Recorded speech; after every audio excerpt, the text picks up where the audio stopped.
Dictation अभ्यास के लिए हमारे चैनल को सब्सक्राइब करें। चलिए शुरू करते हैं।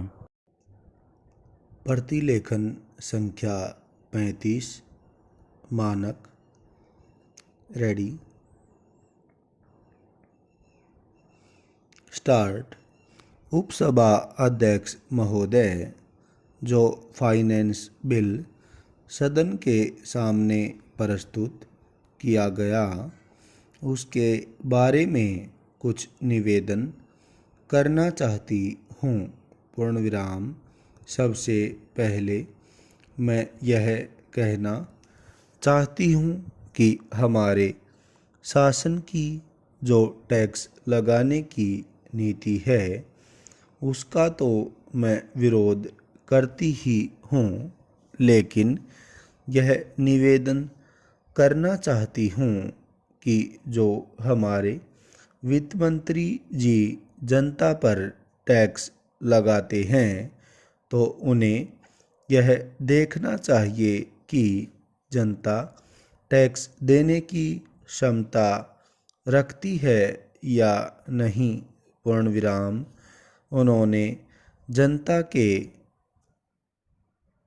ऊपर इतने टैक्स लगा दिए हैं, यह अनुचित मालूम होता है।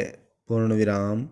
इस समय हमारे देश की स्थिति यह है, इसके बारे में मैं चर्चा करना नहीं चाहूँगी और न इस संबंध में उन बातों को दोहराना चाहूँगी जिनके बारे में मैंने पूर्व में तथा माननीय सदस्यों ने यहाँ पर काफ़ी चर्चा की है।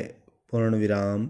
किंतु इस विधेयक की जैसा कि यह है उस हिसाब से देखें तो ऐसा लगता है कि हमारे माननीय वित्त मंत्री जी का केवल एकमात्र लक्ष्य यह था कि इसमें इस तरह का संशोधन किया जाए जिससे पैसा अधिक से अधिक प्राप्त हो सके। पूर्ण विराम। यह बात अवश्य है कि हमारे माननीय मंत्री जी ने इस बिल द्वारा यह कोशिश की है कि निर्यात करने वालों को ज़्यादा प्रोत्साहन मिले, पैसा बचाने वालों को पैसा बचाने की दिशा में ज़्यादा प्रोत्साहन मिले।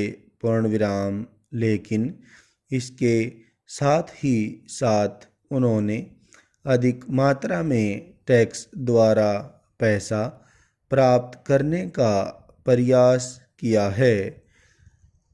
पूर्ण विराम। मेरी समझ में यह बात नहीं आती है कि जनता इतना टैक्स वहन करने की समर्थता रखती है या नहीं। पूर्ण विराम। यह नहीं देखा गया। पूर्ण विराम। इस विभाग के बारे में एक बहुत विचित्र बात यह है कि हाल में यानी सन 1961 में इनकम टैक्स बिल पास किया गया जो 1 अप्रैल सन 1962 से लागू होने वाला था। पूर्ण विराम। इस विधान की अच्छी तरह से शुरुआत भी पूरी तरह से नहीं हो पाई कि उसमें अनेकों संशोधन करने पड़ गए हैं। पूर्ण विराम।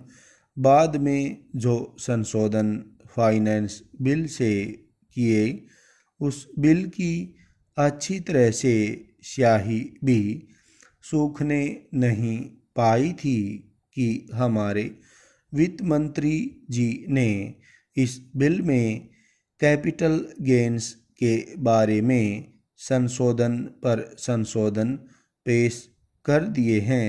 पूर्ण विराम। कैपिटल गेन्स के बारे में इस बिल में मुख्य परिवर्तन किया गया है। पूर्ण विराम। ऐसा लगता है कि हमारे वित्त मंत्री जी का विभाग एक निश्चित योजना बनाकर नहीं चलता है, पूर्ण विराम। अतः यह जरूरी है कि अच्छी बातों के आने पर संशोधन किया जाना चाहिए।